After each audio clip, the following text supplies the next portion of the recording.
Good morning student. तो हमने chapter three मत बांटो इंसान को चैप्टर अगले लेक्चर में पढ़ा था।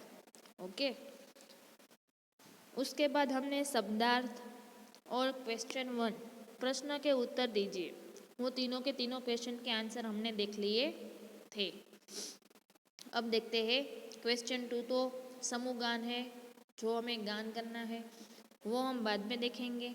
अभी क्वेश्चन 3, जो निम्नलिखित काव्य पंक्ति का भावार्थ बताइए, मतलब કે નીચે આપેલી જે કાવ્ય પંક્તિ છે એનો અર્થ શું થાય એ સમજાવો। तो निम्नलिखित काव्य पंक्ति का भावार्थ बताइए।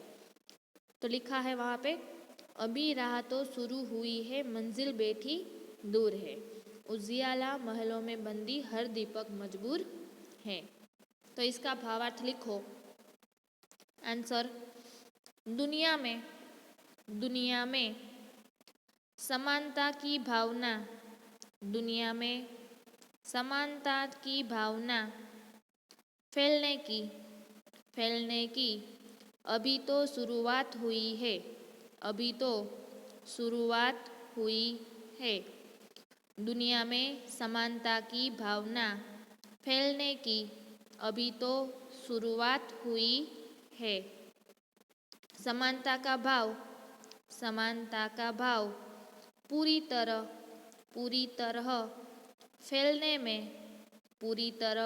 फैलने में अभी देर है।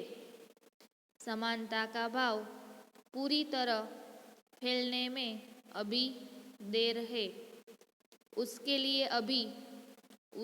लिए अभी बहुत प्रयत्न करने पड़ेंगे, उसके लिए अभी बहुत प्रयत्न करने पड़ेंगे। बिजली की रोशनी अभी केवल महलों धनी लोगों के घरों में ही है। बिजली की रोशनी अभी केवल महलों धनी लोगों के घरों में ही है। गरीबों के घरों में अब भी दीपक ही जल रहे हैं। गरीबों के घरों में अब भी दीपक ही जल रहे हैं।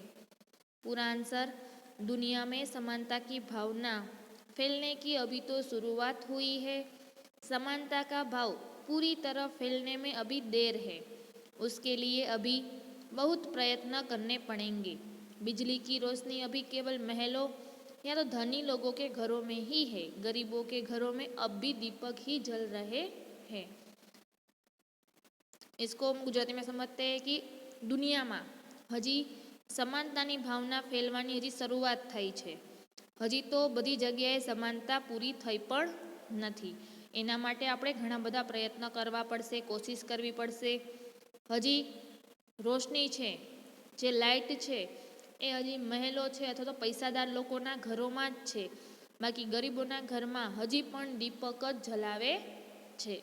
ओके, तो आई थिंक तमने समझाई गयो हशे भावार्थ। हवे आपणे जोईए स्वाध्याय देखते हैं। क्वेश्चन नंबर 1, प्रश्नों के उत्तर लिखिए। क्वेश्चन 1, प्रश्नों के उत्तर लिखिए। उसमें पहला है, कविता के अनुसार अब तक किन चीज़ों का बंटवारा हो चुका है। कविता के अनुसार अब तक किन चीज़ों का बंटवारा हो चुका है, मतलब के कविता में आपने जेम कह्यु छे ए प्रमाणे अत्यार सुधी कई कई वस्तुओं बंटवारो एटले के वेचाई गयेली छे, कई कई वस्तु वेचाई गयेली छे। तो आंसर लखो। कविता के अनुसार अब तक मंदिर कोमा मस्जिद और गिरजाधर, काउंस में लिख सकते हो चर्च, काउंस में लिख सकते हो चर्च। आदि के रूप में, आदि के रूप में भगवान का बंटवारा हो चुका है, आदि के रूप में भगवान का बंटवारा हो चुका है। इसी तरह भिन्न भिन्न देशों के रूप में, इसी तरह भिन्न भिन्न देशों के रूप में धरती और सागर भी बांट लिए गए हैं। इसी तरह भिन्न भिन्न देशों के रूप में धरती और सागर भी बांट लिए गए हैं। इसी तरह भिन्न भिन्न देशों के रूप में धरती और सागर भी बांट लिए गए हैं। पूरा आंसर देखते हैं। कविता के अनुसार अब तक मंदिर, मस्जिद और गिरजाघर मतलब कि चर्च आदि का बंटवारा, भगवान का बंटवारा हो चुका है। इसी तरह भिन्न भिन्न देशों के रूप में धरती और सागर भी बांट लिए गए हैं। मतलब कि અત્યાર સુધી મંદિર, મસ્જિદ અને ચર્ચ દ્વારા ભગવાનને પણ વેચી દેવામાં આવ્યા છે અને આવી જ રીતે અલગ અલગ દેશોના ધરતી અને સાગર એ પણ બાંટવામાં આવી ગયા છે। બીજું જોઈએ, કિસકી મુસ્કાન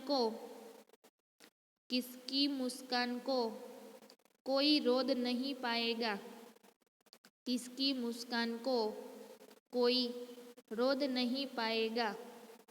आंसर, सर्वत्र समानता का भाव, सर्वत्र समानता का भाव फैलने पर, सर्वत्र समानता का भाव फैलने पर लोगों में परस्पर अपनत्व की खुशी होगी, अपनत्व की खुशी होगी। तब कोई किसी पर जुल्म कर उसकी मुस्कान को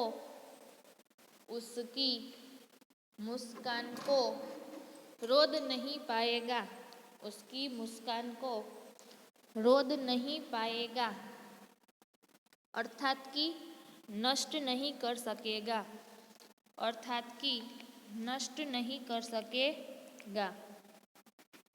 पूरा आंसर देखते हैं। सर्वत्र समानता का भाव फैलने पर लोगों में परस्पर अपनत्व की खुशी होगी और तब कोई किसी पर जुल्म कर उसकी मुस्कान को रोद नहीं पाएगा, अर्थात कि नष्ट नहीं कर सकेगा। उसको गुजराती में समझते हैं कि किसकी मुस्कान को कोई रोक नहीं पाएगा, मतलब कोनी हसी ने कोई रोकी नहीं सके। तो कि જ્યારે બધી જગ્યાએ સમાનતાનો ભાવ ફેલી જશે ત્યારે બધામાં આપણાની ખુશી હશે, આપણા પ્રત્યે ભાવના હશે, ત્યારે કોઈ કોઈ ઉપર જુલ્મ નહીં કરી શકે અને કોઈ કોઈની મુસ્કુરાટ રોકી શકશે નહીં કે નષ્ટ કરી શકશે નહીં। ओके, तीसरा क्वेश्चन देखते हैं। हरी भरी धरती को कौन सी परिस्थितियाँ रेगिस्तान में बदल सकती है? हरी भरी धरती को कौन सी परिस्थितियाँ रेगिस्तान में बदल सकती है? जे आपणी हरी भरी धरती है एने कई परिस्थिति आवे तो ये रेगिस्तान में फरी जाए छे। तो आंसर लखो, वर्षा के लगातार अभाव, वर्षा के लगातार अभाव और भूकंप के तेज झटके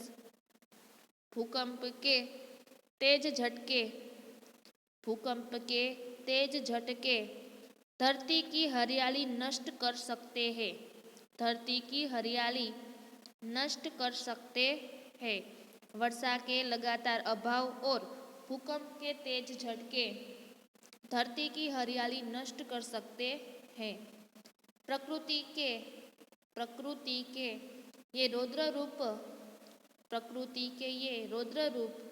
हरी भरी धरती को रेगिस्तान में बदल सकते हैं। प्रकृति के ये रौद्र रूप हरी भरी धरती को रेगिस्तान में बदल सकते हैं। पूरा आंसर देखते हैं। वर्षा के लगातार अभाव और भूकंप के तेज झटके धरती की हरियाली नष्ट कर सकते हैं। प्रकृति के ये रौद्र रूप हरी भरी धरती को रेगिस्तान में बदल सकते हैं। पूरा उसका ट्रांसलेशन गुजराती में करते हैं तो वर्षाનો અભાવ એટલે કે વરસાદ ન આવે અથવા તો ભૂકંપ થાય તો આપણી હરીભરી જે ધરતી છે એ નષ્ટ થઈ જાય છે। તો પ્રકૃતિનું આવું રૌદ્ર સ્વરૂપ જોઈએ તો એ આપણી હરીભરી ધરતીને રેગિસ્તાન જેવી કરી શકે છે। ओके, चौथું જોઈએ। उजाले को बंदी बनाने का क्या अर्थ है? उजाले को बंदी बनाने का क्या अर्थ है? उजाले को बंदी बनाने का क्या अर्थ है? तो आंसर लिखिए। उजाले को बंदी बनाने का अर्थ है, उजाले को बंदी बनाने का अर्थ है उसे अपने अधिकार में रखना, उसे अपने अधिकार में रखना, उसे अपने अधिकार में रखना। इसीलिए इसीलिए बिजली की रोशनी, बिजली की रोशनी अभी धनवानों के घरों में ही दिखाई देती है। बिजली की रोशनी अभी धनवानों के घरों में ही दिखाई देती है, गरीब की झोपड़ियों में नहीं, गरीब की झोपड़ियों में नहीं, गरीब की झोपड़ियों में नहीं। पूरा आंसर। उजाले को बंदी बनाने का अर्थ है उसे अपने अधिकार में रखना, इसीलिए बिजली की रोशनी अभी धनवानों के घरों में दिखाई देती है, गरीब झोपड़ियों में नहीं। मतलब कि अजवाळाने बंद करीने राखવું એનો मीनिंग એવો થાય છે કે અત્યારે છે तो बिजली છે એ ધનવાન માણસો છે એના ઘરમાં છે પણ ગરીબ ઝોપડામાં નથી। मतलब कि જે ગરીબ છે એ કોઈ દી અમીર બની શકતા જ નથી, એને કોઈ પણ વસ્તુ મળતી નથી, બધી વસ્તુનો શું જોવા મળે છે? અભાવ। ओके, आगे का क्वेश्चन देखते हैं। यह कविता हमें क्या संदेश देती है?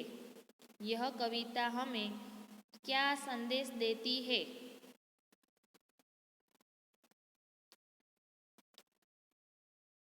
यह कविता हमें क्या संदेश देती है? आंसर लिखिए। यह कविता विश्व के लोगों को, विश्व के लोगों को सभी तरह के भेदभाव भूलकर, सभी तरह के भेदभाव भूलकर मेल मिलाप से रहने की सीख देती है। सभी तरह के भेदभाव भूलकर मेल मिलाप से रहने की सीख देती है।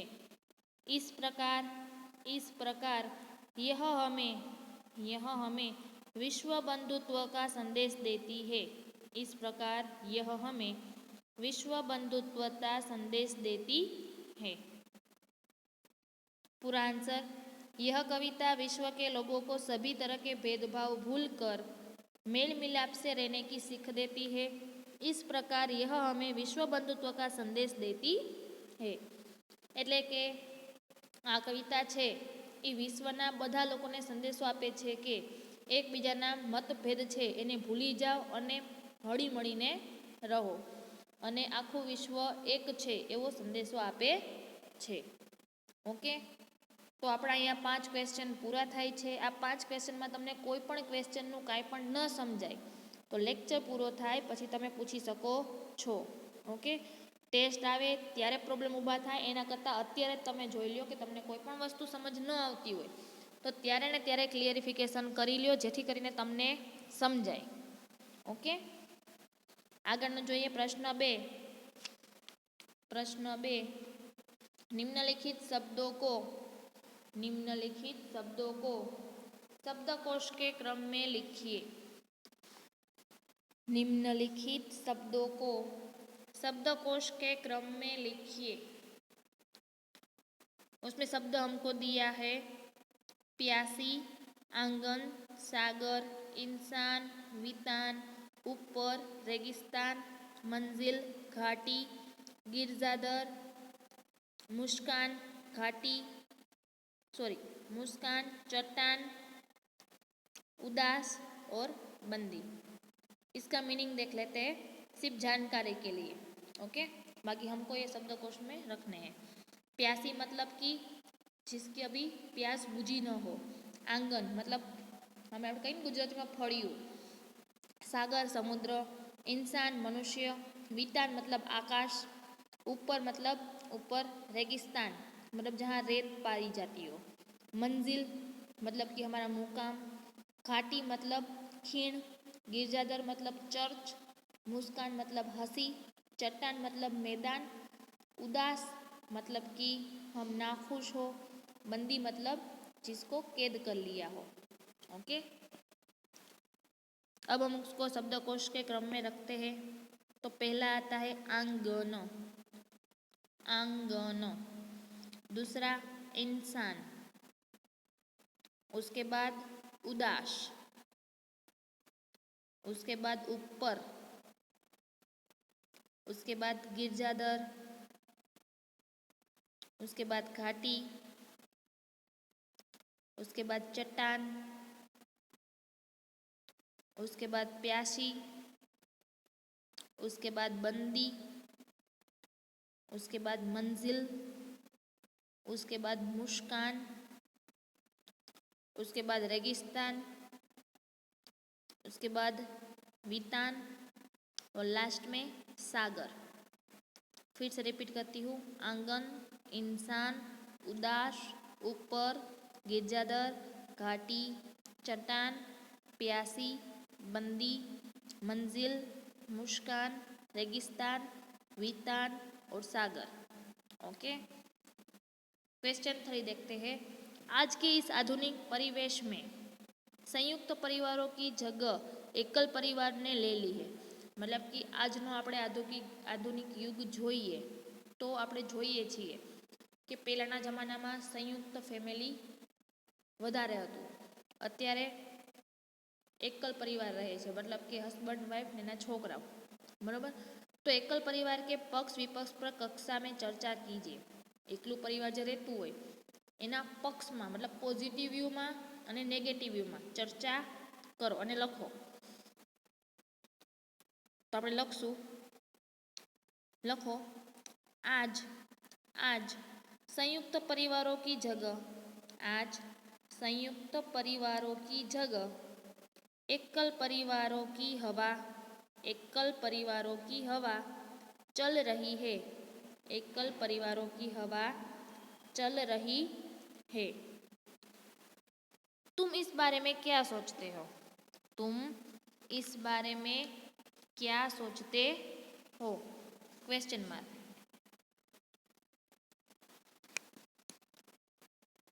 तो लिखो समय के अनुसार, समय के अनुसार जो परिवर्तन होते हैं, समय के अनुसार जो परिवर्तन होते हैं वे अच्छे ही होते हैं, वे अच्छे ही होते हैं. आज संयुक्त परिवार, आज संयुक्त परिवार बूढ़े व्यक्ति की तरह, बूढ़े व्यक्ति की तरह बूढ़े और अनुपयोगी हो गए हैं, बूढ़े और अनुपयोगी हो गए हैं. तो ये उसका नेगेटिव पॉइंट है, मतलब प्लस पॉइंट है કે અત્યારે જે એકલા પરિવાર રહે છે, બરોબર. તો એ પરિવાર શું કામ? તો કે ભાઈ સમય સાથે પરિવર્તન હોવું જરૂરી છે અને જે પરિવર્તન થાય સારા માટે થાય છે. કારણ કે પહેલાં સંયુક્ત પરિવારમાં જે બુઢા વ્યક્તિ થઈ ગયા હોય એ આપણને કોઈ દી ક્યાંય કામ આવતા નથી. आगे का लिखो संयुक्त परिवार बरगद के वृक्ष की तरह होते हैं. संयुक्त परिवार बरगद के वृक्ष की तरह होते हैं.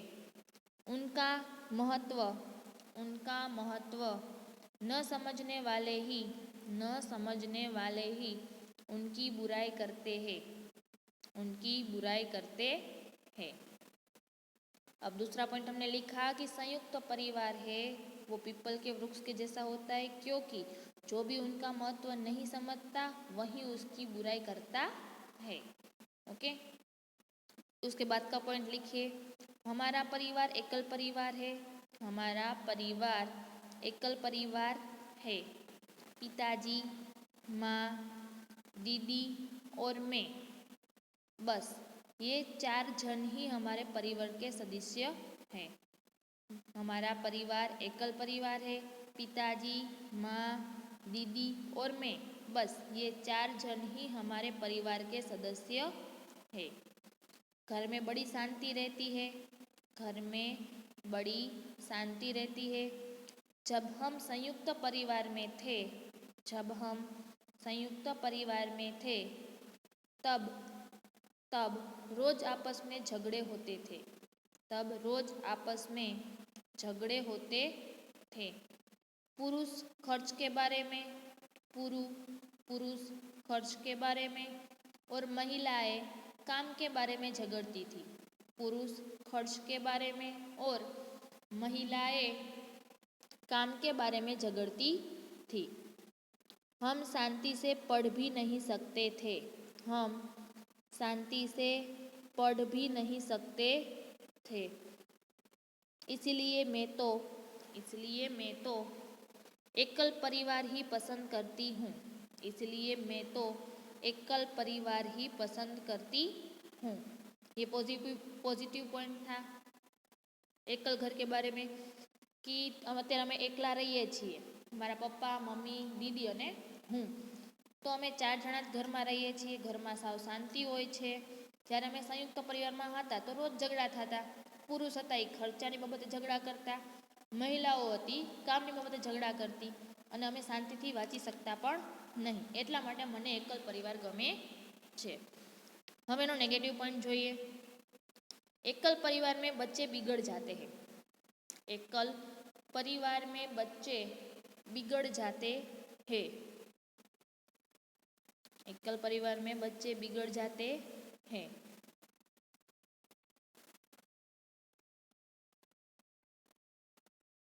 हमारे पड़ोस का लड़का माँ बाप के न रहने पर इंटरनेट पर वह सब कुछ देखता है। इंटरनेट पर वह सब कुछ देखता है जो उसे नहीं देखना चाहिए। जो उसे नहीं देखना चाहिए। बच्चों के चरित्र को बिगाड़ने में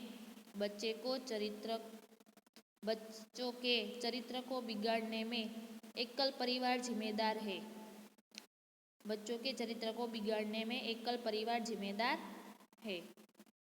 तो ये नेगेटिव पॉइंट था कि भाई हमारे बाजू में एक एकल परिवार रहता है, उसका बच्चा बिगड़ चुका है क्योंकि वो लड़का माँ बाप साथ में घर पे नहीं होते, काम के लिए बाहर जाते, तो लड़का अकेला घर पे होता है तो इंटरनेट का उपयोग करके वो बुरा कुछ देखता है, तो इसकी वजह से उसका चरित्र बिगड़ रहा है। तो ये एकल परिवार इसके लिए जिम्मेदार है। तब उसका प्लस पॉइंट देखते हैं। तो लिखो, जब मेरी माँ बीमार होती है तब मुझे बहुत काम करना पड़ता है।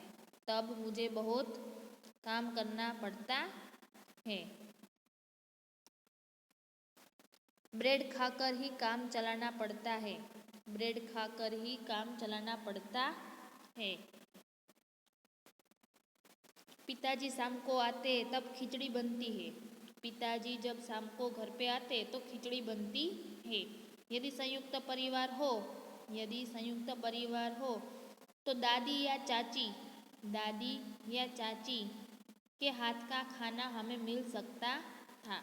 संयुक्त परिवार हो तो दादी या तो चाची के हाथ का खाना हमें मिल सकता। ओके, तो ये भी प्लस पॉइंट है संयुक्त परिवार का कि अगर कभी माँ बीमार हो तो मुझे ज़्यादा काम करना पड़ता होता है, ब्रेड से काम चलाना पड़ता है। रात को पापा आते तो खिचड़ी बना देते हैं। अगर दादी चाची कुछ होते तो वो अपने हाथ से खाना बना देते।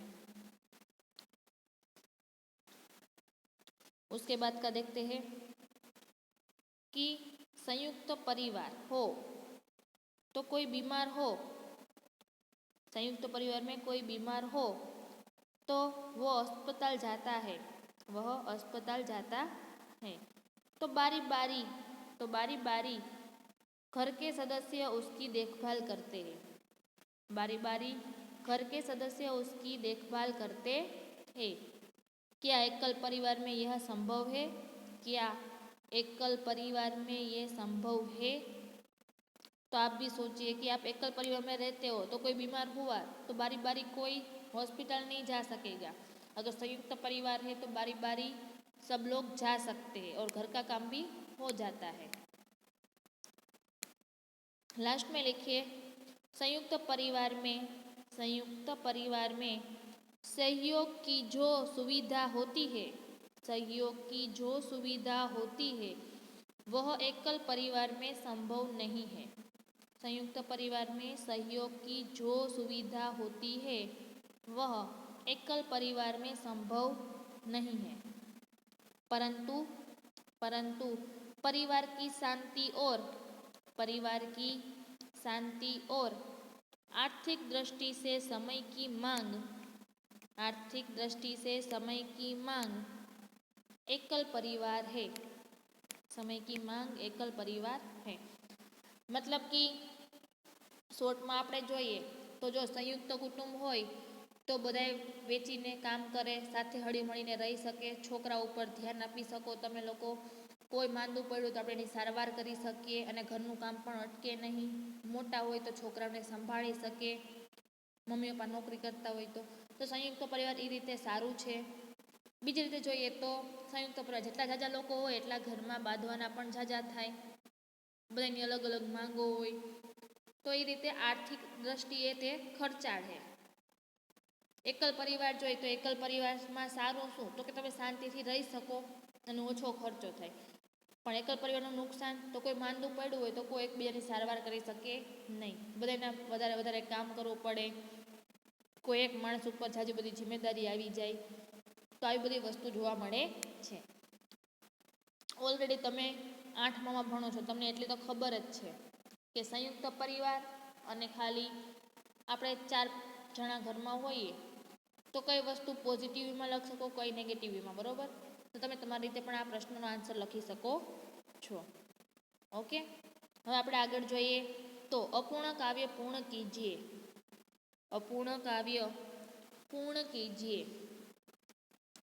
जो काव्य है उसको हमें पूर्ण करना है तो उस पर लिखा है रात होने या मैं निकलता, रात होने पर मैं निकलता, सबको देता हूँ शीतलता, सबको देता हूँ शीतलता, मुझे देख सबके दिल बहलते, मुझे देख सबके दिल बहलते, मुझे देख सबके दिल बहलते, बच्चे मुझे पाने को मचलते, बच्चे मुझे पाने को मचलते, सब कहते हैं मुझको मामा, सब कहते हैं मुझको मामा, सब कहते हैं मुझको मामा, हर बालक है मेरा भांजा, हर बालक है मेरा भांजा, यो तो मैं तारों का राजा, यो तो मैं तारों का राजा। तो पूरा देख लेते।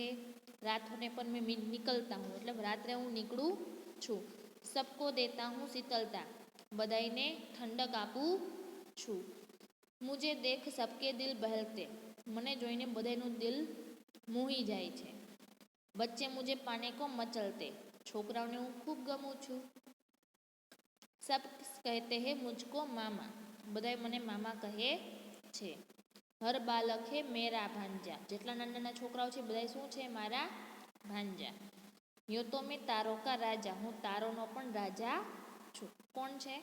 चंद्र। ओके, तो अहींया आपणुं आ चेप्टर छे ई टेक्स्ट बुकना आधारे पूरुं थाय छे, पण हजे आपणे थोड़ाक वधाराना क्वेश्चन आंसर लखवाना छे तो ई आपणे नेक्स्ट लेक्चरमां लखशुं, बरोबर? त्यां लगी आटलुं पूरुं करी राखजो फेसबुकमां, हजी आपणुं लेसन पूरुं थयुं नथी। ओके, तो हजी आपणुं चेप्टर पूरुं नथी थयुं એટલે આપણે નેક્સ્ટ લેક્ચરમાં આને લખવાનું છે ઘણું બધું। ઓકે, આજે સમજાવ્યું એમાં કાંઈ ન સમજાણું હોય તો તમે લેક્ચર પૂરો થાય પછી પૂછી શકો છો। ઓકે, તો આજે આપણે આ લેક્ચર અહીંયા પૂરો કરીએ છીએ। આના પછી આપણે નવો ક્વેશ્ચન લખશું કે નિમ્નલિખિત પ્રશ્નો કે એક એક વાક્યમાં ઉત્તર દીजिए। નીચેના પ્રશ્ન છે એના એક એક વાક્યમાં ઉત્તર આપણે આગલા લેક્ચરમાં જોઈશું। તો હેડિંગ મારી રાખજો, નિમ્નલિખિત પ્રશ્નો કે उत्तर एक एक वाक्य में दीजिए। Okay, thank you.